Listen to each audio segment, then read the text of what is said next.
యేసుక్రీస్తు నామములో మీ అందరికీ శుభములు తెలియపరుస్తున్నాను. We bring greetings to you in Jesus Christ's name.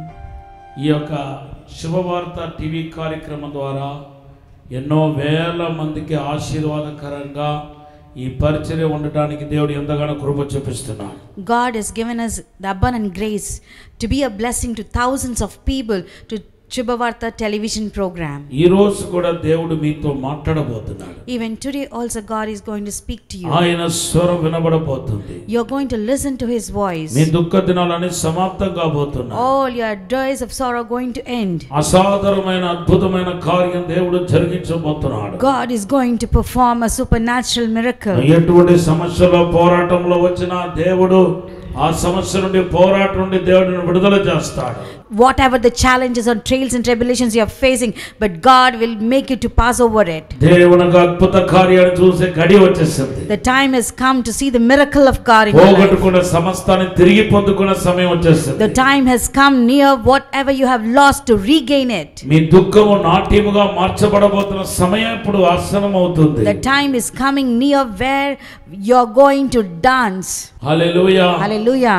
దేవుని యొక్క మార్గము మీకు చూపించబడబోతుంది. The way of the Lord is being shown to you. మీ యొక్క వంకర మార్గాన్ని దేవుడు సరిచేయబోతున్నాడు. God is going to set right your crooked path. తన మహిమను తన సన్నిధి మీ ఎడల ఘనపరచబోతున్నాడు. God is going to show forth his glory and presence of your lives. దేవుని యొక్క అసాధారణమైన అద్భుతమైన కార్యాన్ని చూడబోతున్నారు. You're going to see the supernatural miracle of God in your life. Financial crisis నుండి విడుదల కలగబోతున్నారు. You're going to be delivered from the financial crisis. దేవుని యొక్క కృప అత్యధికముగా మీ జీవితంలో క్రియ చేయబడబోతుంది. And God's grace is going to do a magnificent miracle in your life.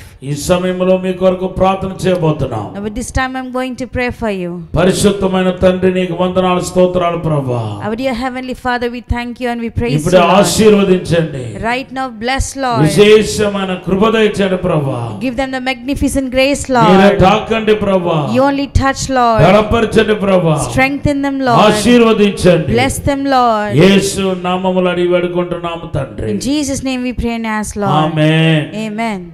Hallelujah.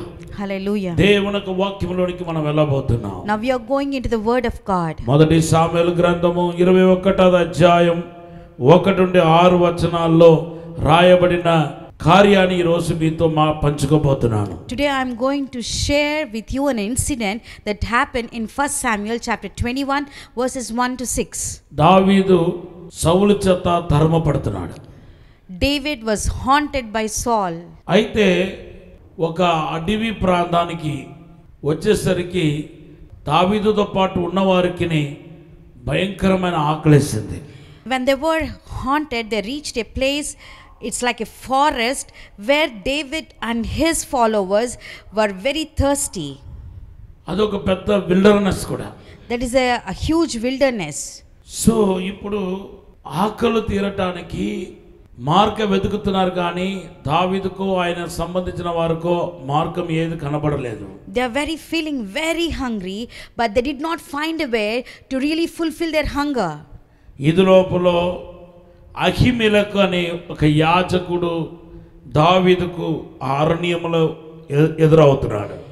Meanwhile, in the wilderness, he has come across the priest Ahimelech. Hallelujah. Hallelujah. రాజు దావీదుని చూసి భయపడిపోతున్నాడు.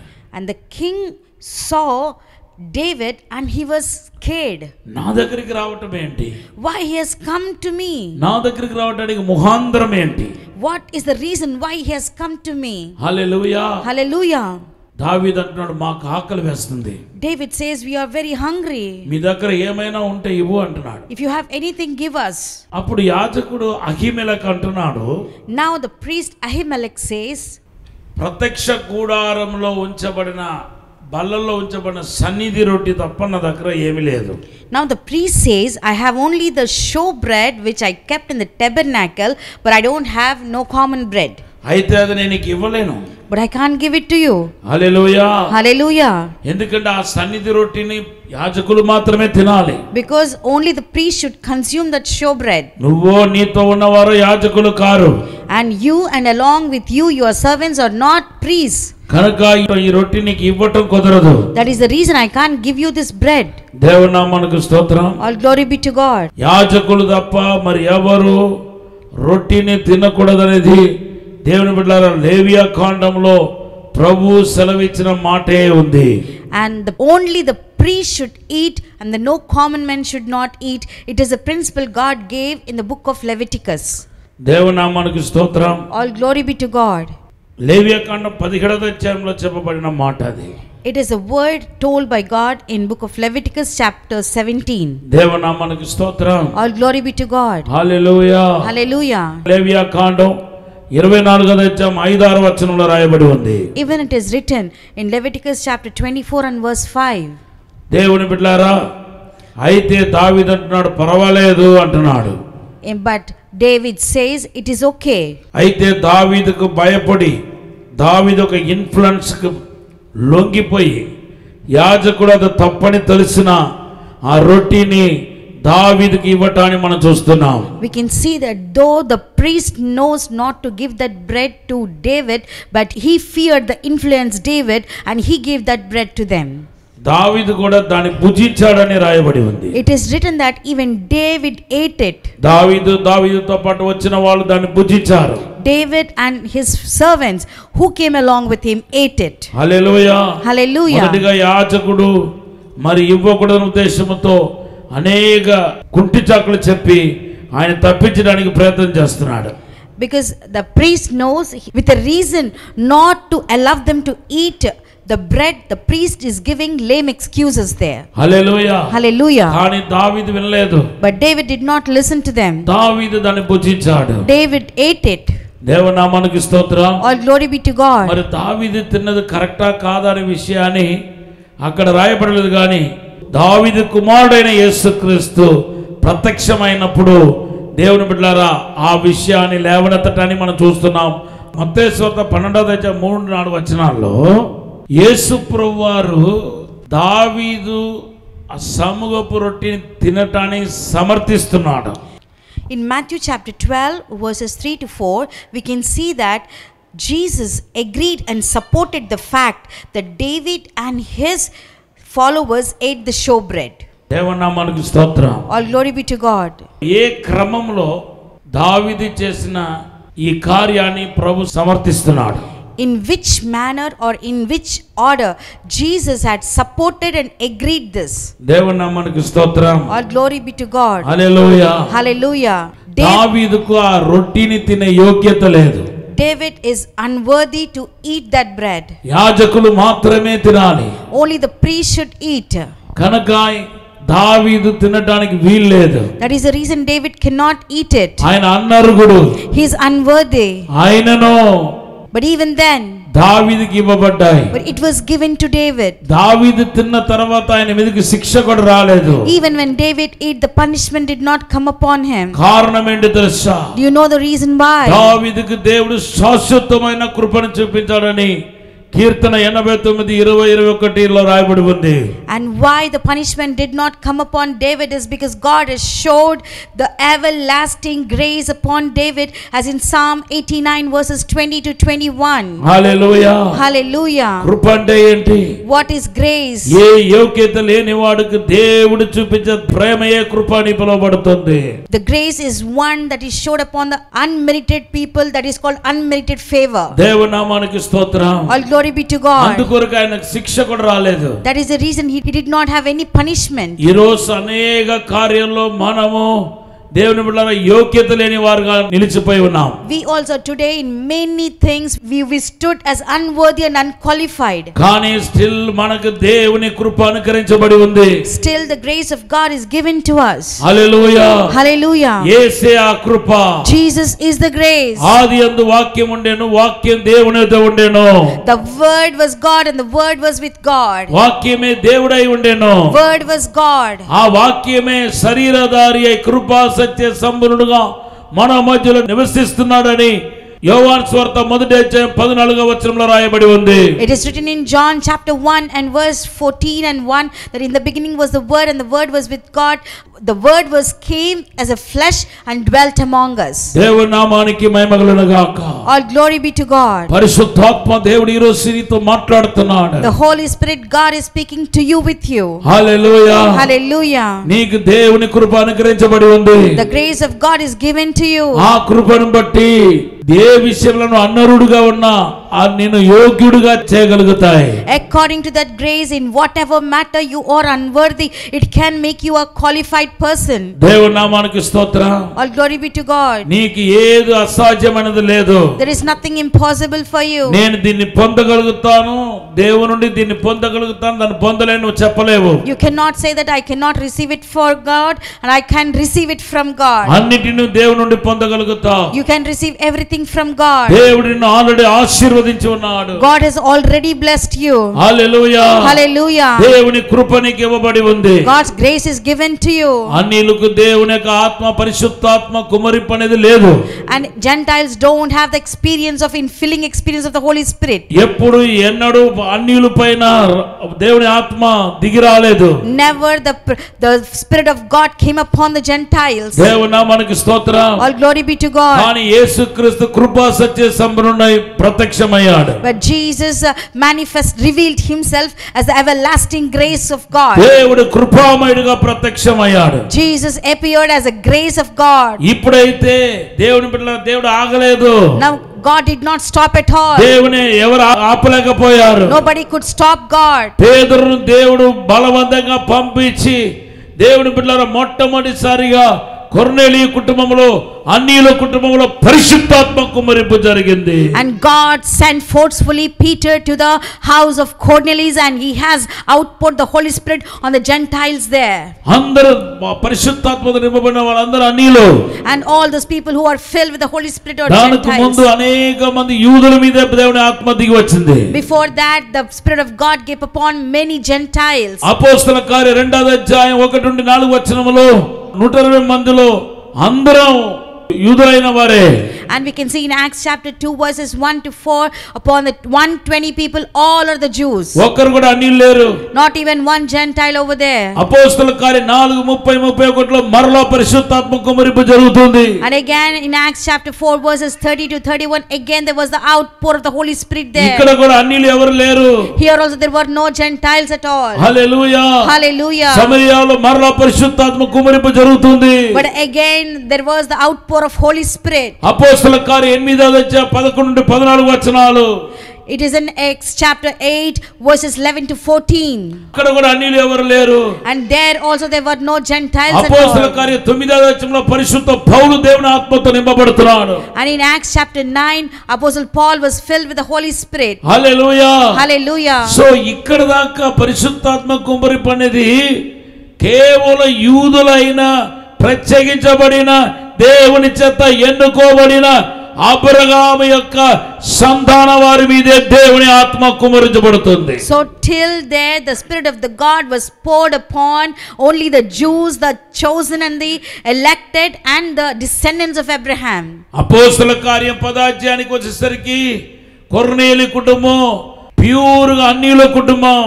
And when we come to Acts chapter 10, Cornelius family is purely a Gentile family. వాళ్ళందరి మీదకి దేవుని ఆత్మ కుమ్మరించబడింది. Upon all of them the Spirit of God was poured upon. వారి కొరకు ప్రత్యేకంగా పరిశుద్ధాత్మ నింపుదల కొరకు పరిశుద్ధ పౌలు ప్రార్థన చేయలాగన సిద్ధపడలాగన దేవుడు ముందుగానే పరిశుద్ధ పౌలుకు దర్శనం ద్వారా మాట్లాడాడు. And that is the reason to make ready him and all the people and him God has prepared Apostle Paul. That is the reason God prepared beforehand Apostle Peter. అపోస్తల కార్య 10వ అధ్యాయం 11వ వచనం నుండి చదవండి. Please read up Acts chapter 10 verses 11 onwards. Hallelujah. Hallelujah. ఒక పెద్ద దుప్పటి కనబడుతుంది. There's seen a big blanket. దేవుడు పరిశుద్ధపరచబడిన దేవుడు తినమని చెప్పిన పక్షులు కొన్ని ఉన్నాయి.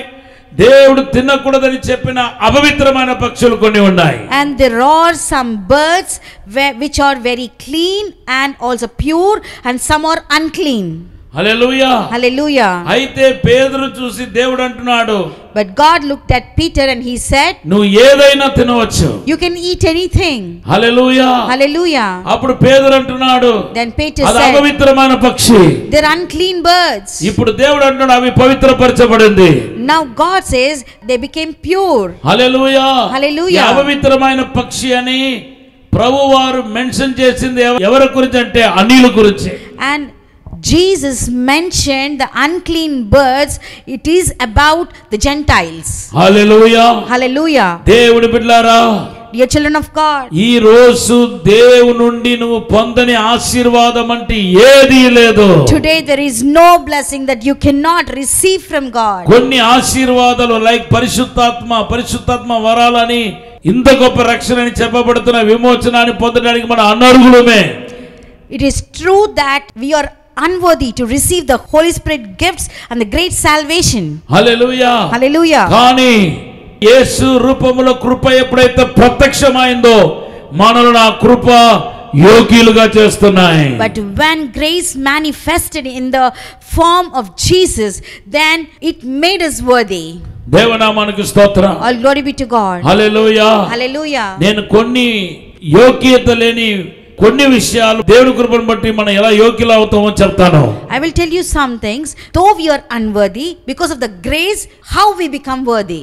లూకాసు వార్త 10:19లో తప్పిపోయిన కుమారుడు తండ్రి ఇచ్చిన ఆస్తులన్నిటిని నష్టపరిచి తిరిగి వచ్చినప్పుడు నన్ను కూలివానుగా ఒకరుగా చేర్చుకోము, నన్ను కుమారుడిని అనిపించుకోవడానికి నేను యోగ్యుని కానని తండ్రి దగ్గరికి తిరిగి వస్తున్నాడు. లూకాసు వార్త 15:19లో We can see in Luke chapter 15 and verse 19 there a parable. The prodigal son has taken all the property and money from the father. He wasted, and now he returned to his father's home to be a servant, and he said, I am unworthy to be a son. ఆయన statement బట్టి ఆయన ఆ తండ్రి కూలివాళ్ళలో ఒకరుగా చేసుకోలేదు. According to his statement, the father did not consider him as one of the servants. Hallelujah. Hallelujah. దానికి బదులుగా కొడుకుగానే చేర్చుకుంటున్నాడు. Instead of that, he received him as his son. లోక దృష్టిలో ఆయన యోగ్యుడు కాదు, కొడుకుని తన కుమారుడని అనిపించుకోవడానికి యోగ్యుడు కాదు. In the sight of the world, he is not eligible to be considered as his son. Hallelujah. Hallelujah. కానీ తండ్రి ఆయనకు చూపించిన ప్రేమ ఏదైతే ఉందో But అది ఆయన్ని కుమారుడుగా చేసింది. according to the grace that is in the heart of the father, made him to receive him as a son. త్వరగా తీసుకొచ్చి ప్రశస్త వస్త్రం తొడిగించమన్నాడు. Quickly he asked them to make him to wear the royal robe. Hallelujah. Hallelujah. ప్రశస్త వస్త్రం అనేది ఇంటిలో దేవుని బిడ్డలారా కుమారులు వేసుకున్న వస్త్రం. The royal robe or the royal garment is the one where a son in the family wear. ఎంతటి పనివాడైనా వేసుకోలేడు. How much a servant is, he cannot wear it. Hallelujah. Hallelujah. త్వరగా తీసుకురమ్మంటున్నాడు. He said, bring it immediately. ఎందుకంటే తన కొడుకుని ఏ ఒక్కరు కూలివాళ్ళ ఒక్కరుగా చేర్చకూడదు అనుకోకూడదని. Because the father meant that nobody should consider his son as one of the servants in the house. దేవనామానికి స్తోత్రం. All glory be to God. అలాగే ఉంగరం వేసుకొని ఏ పనివాడు ఇంట్లో తిరగడు. One more thing is, no servant wears a ring and move in the house. ఇప్పుడేమో ఉంగరం లేనివాడు ఉండటం బట్టి ఆయన పనివాడు ఒక్కడుగా ఎంచబడుతున్నాడు. Now because he doesn't have a ring, he is considered as one of the servants in the house. So ఉంగరం తొడిగిస్తున్నాడు. Now he is giving him the ring. Sandal తొడిగిస్తున్నాడు. And he is giving him sandals. దేవనామానికి స్తోత్రం. All glory be to God. కొవ్విన దూడ వధించి టేబుల్లో పెట్టమంటున్నాడు. Now he asked them to slain a fattened calf and serve it at the table. Hallelujah. Hallelujah. కొవ్విన దూడను పనివారు తినలేరు. The servants cannot eat the fattened calf. టేబుల్లో పెట్టిన వాటిని తినలేరు. And they cannot eat the things placed on the table. దేవనామానికి స్తోత్రం. All glory be to God. ఆయన్ని కుమారుడుగా చేసింది ఏదంటే ఆ తండ్రి చూపించిన ప్రేమ. The love of the father is the one that made this son, that made him to be the son.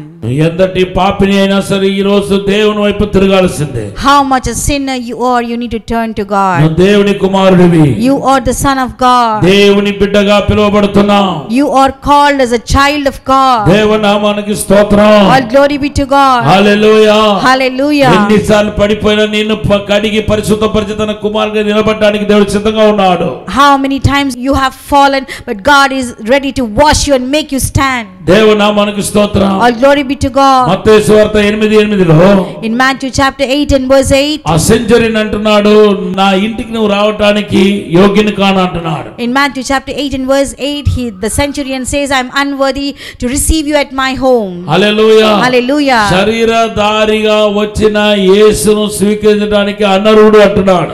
And he says that Jesus, the God who came in the flesh, he says that I am unworthy to receive you at my home. కానీ ఒక్క మాట సెలవిమ్ము అంటున్నాడు. But he says, give me a word. అంటే word రూపంలో దేవుడు తన జీవితంలోనికి రావటాన్ని ఆయన కోరుకున్నాడు. దానికి పాత్రుడు కాకపోయినా ఆ వాక్కు ఆయన ఇంటిలో స్వరపడి తన పనివాన్ని బాగు చేసింది. But he asked one word to get into his life, and he received the word, and that word entered into his house, and it has touched and healed the servant. Hallelujah. Hallelujah. శరీరధారిగా వచ్చిన యేసు కంటే వాక్యమైన యేసు గొప్పవాడు. Jesus, the word, is greater than the Jesus who came in the flesh. Hallelujah. Hallelujah. ఎందుకు ఈ మాట చెప్తున్నానంటే, Why I am telling you this word is, ఈ శరీరధారిగా వచ్చిన యేసుక్రీస్తు 33.5 సంవత్సరాలు మాత్రమే సజీవంగా ఉన్నాడు. the Jesus who came in the flesh was alive only for 33 and a half అది years. వాక్యమై ఉన్న యేసుక్రీస్తు శాశ్వత కాలము నిత్యము ఉన్నాడు. But Jesus who came as word was everlasting, and he was still alive. ఒకసారి ఆలోచించండి. Just think about it. శరీరాకారముతో వచ్చిన యేసును స్వీకరించడానికే నేను అర్హుడు కానని చెప్పిన ఆ యొక్క శతాధిపతి ఇంటిలో వాక్యమై ఉన్న యేసు ఎలాగా వెళ్ళి బాగు చేస్తాడు, స్వస్థపరచాడంటే ప్యూర్లీ ఇట్ ఇస్ గ్రేస్ అన్నమాట. When the centurion said that he was unworthy to receive Jesus who came in the flesh, then how Jesus who came into the house of centurion and he healed? It is the word that has come as grace. Hallelujah. Hallelujah. Hallelujah. Hallelujah. Adikandam 32:10లో In Genesis chapter 32 and verse 10, యాకోబు ఏ యోగ్యత లేకపోయినా ఆశీర్వదించబడుతున్నాడు. Jacob, though he was unworthy, he was being blessed there. ఈ రోజు కూడా నువ్వు ఆశీర్వదించబడుతున్నావు. Today also you are being A blessed. యోగ్యత లేకపోయినా నువ్వు ఆశీర్వదించబడుతున్నావు. Though you are unworthy, you are being blessed. అందుకొరకే ఎఫెసీ పత్రిక 1:3 ఏమని రాయబడి ఉందంటే, సమస్త ఆశీర్వాదము చేత ఆల్రెడీ మనల్ని ఆశీర్వదించేశాడట. That is the reason in Ephesians chapter 1 and verse 3, it is written that the Father God has blessed with all the blessings from the heaven. Already అది పాస్ట్ టెన్స్ లో రాయబడి ఉంది. It is already written as a past tense. ఈ రోజు Today, దేవుని నుండి ఏ ఆశీర్వాదమైన పొందడానికి నీకు అడ్డు లేదా, అభ్యంతరం లేదా. today you don't have any hurdle before you or an obstacle before you to receive any blessing from God. దేవుని కృప నిన్ను యోగ్యుడిగా చేస్తాయి. God's grace will make you worthy.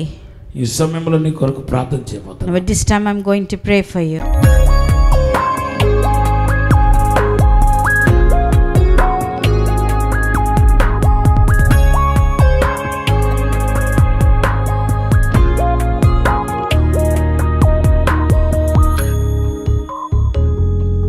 పరిశుద్ధము నమ్మకమైన పరలోక తండ్రి, Our dear heavenly family Father, నీకు వందనాలు ప్రభువా. we thank you Lord. మమ్మల్ని క్షమించండి ప్రభువా. Please forgive us Lord. మమ్మల్ని పరిశుద్ధపరచండి ప్రభువా. Please sanctify us నీ Lord. Krupa విస్తరించునుగాక. May your grace expand Lord. ప్రతి ఒక్కరిలో దేవుని కృప శక్తివంతంగా క్రియ చేయనుగాక. May the grace of God powerfully do its నీ creative Krupa miracles in its people. ప్రత్యక్షమవునుగాక. May your grace reveal among your people పాప Lord. శాప రోగం నుండి విడుదల ఇచ్చునుగాక. Let it deliver your people from sin, curse and Yesu bondage. నామములో కృప విస్తరించునుగాక. Let the grace multiply upon your people. మీరు ఆశీర్వదించండి, You only bless Lord. బలపరచండి. Strengthen them యేసు Lord. నామములో అడిగి వేడుకుంటున్నాము తండ్రి. In Jesus name we pray and ask Lord. Amen. Amen. God bless you. వరంగల్లో దహించు అగ్ని సేవకుల సదస్సు అక్టోబర్ 27వ తేదీన ఉదయం 10 గంటల నుండి ప్రారంభించబడును. ముఖ్య ప్రసంగికులు డాక్టర్ థామస్ గారు, దహించు అగ్ని మినిస్ట్రీస్ రాజమహేంద్రవరం. స్థలం new Jerusalem Baptist church, circuit house, life line hospital road, Warangal. మరిన్ని వివరాలకు 9494940072 మరియు 73. రాజమహేంద్రవరంలో దహించు అగ్ని సేవకుల కూడిక అక్టోబర్ 28వ తేదీన ఉదయం 10 గంటల నుండి ప్రారంభించబడును. ముఖ్య ప్రసంగికులు డాక్టర్ థామస్ గారు, దహించు అగ్ని మినిస్ట్రీస్, రాజమహేంద్రవరం. స్థలం దహించు అగ్ని ఆడిటోరియం, నటరాజ్ థియేటర్, రాజమహేంద్రవరం. మరిన్ని వివరాలకు 9494940072 మరియు 73. భీమవరంలో ఉజ్జీవ స్వస్థత కూడిక అక్టోబర్ 29వ తేదీన ఉదయం 10 గంటల నుండి ప్రారంభించబడును. ముఖ్య ప్రసంగికులు సిస్టర్ క్యాథరిన్ గారు, దహించు అగ్ని మినిస్ట్రీస్, రాజమహేంద్రవరం. రోగములతో ఉన్నారా? చేతబడి శక్తుల చేత పీడింపబడుతున్నారా? అప్పుల సమస్యలతో ఉన్నారా? ఈ కూడికలో మీ ప్రతి సమస్యకు ప్రార్థన చేయబడును. స్థలం శ్రీ సాహితీ ఫంక్షన్ హాల్, మార్కెట్ యార్డ్ ఎదురుగా, సబ్ రిజిస్టర్ ఆఫీస్ పక్కన, భీమవరం. వాసవాయిలో స్వస్థత విడుదల అభిషేక కూడిక అక్టోబర్ 30వ తేదీన సాయంత్రం 6 గంటల నుండి ప్రారంభించబడును. ముఖ్య ప్రసంగికులు డాక్టర్ థామస్ గారు, దహించు అగ్ని మినిస్ట్రీస్, రాజమహేంద్రవరం. ఈ కూడికలో సిస్టర్ కరిష్మా గారు గొప్ప ఆరాధనలో నడిపించెదరు. స్థలం తూర్పు బజార్, వాసవాయి. మరిన్ని వివరాలకు 9494940072 మరియు 73. అచ్చంపేటలో పరిశుద్ధాత్మ అభిషేక విడుదల కూడిక నవంబర్ 4వ తేదీన ఉదయం 10 గంటల నుండి ప్రారంభించబడును. ముఖ్య ప్రసంగికులు డాక్టర్ థామస్ గారు, దహించు అగ్ని మినిస్ట్రీస్, రాజమహేంద్రవరం. ఈ కూడికలో సిస్టర్ కరిష్మా గారు బలమైన ఆరాధనలో నడిపించెదరు. స్థలం అంగీరేకుల function hall, Hyderabad road, Achampet. మరిన్ని వివరాలకు 9100099643 మరియు 9494940072 మరియు 73. రాజమహేంద్రవరంలో దహించు అగ్ని అభిషేక ఆదివారపు ఆరాధన ఇప్పుడు ప్రతి ఆదివారం ఉదయం 9:30 నుండి ప్రారంభించబడును. తప్పక పాలు పొందండి, దైవిక ఆశీర్వాదం పొందండి. స్థలం దహించు అగ్ని ఆడిటోరియం, నటరాజ్ థియేటర్, రాజమహేంద్రవరం. మీ ప్రార్థన అవసరతలకు 9494940072 మరియు 73. ఈ టీవీ కార్యక్రమాన్ని చూసి ఆశీర్వదించబడినట్లయితే దహించు అగ్ని టీవీ పరిచర్యకు మరియు బ్లెస్సింగ్ ల్యాండ్ కు సహకరించండి. దహించు అగ్ని trust current account number 357222444370, state bank of India, main branch, Rajamahendravaram. My address doctor Thomas, దహించు అగ్ని మినిస్ట్రీస్, తుమ్మలోవా, రాజమహేంద్రవరం.